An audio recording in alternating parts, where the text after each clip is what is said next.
It is quite inconceivable that you should stop me, Gandalf, for I have joined forces with a climber in his 20s, and an out-of-work welder.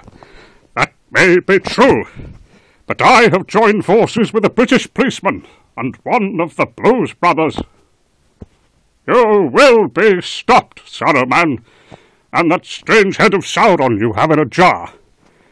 Don't talk to me about that. That was something I picked up at a car boot sale. You're not one to talk. You're hanging around with a sodding policeman. Yes, well, he doesn't really have anything better to do, to be honest. When I told him I was on my way to stop you, he sort of joined in. And why do you have one of the Blues Brothers? Why don't you have both of them? Well, I'm awfully sorry we've fallen over at the same time. Look, that's inconsequential. Why the hell do you have an out-of-work welder?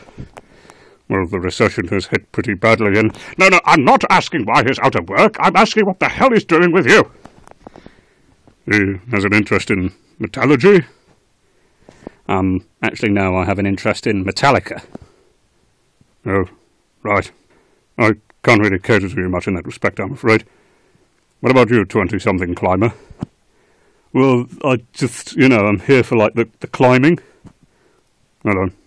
We have stairs here, all thankfully. Oh, right, well, sort of disappointing. You see how you ruin things for me? I've taken on your voice for some bizarre reason. It's rather odd. Might you want to try using your own? Yes. Ah, there we go. That sort of solid things up, really, didn't it? Yes, rather, I'm afraid it... What's all this? Shut up! Stop talking!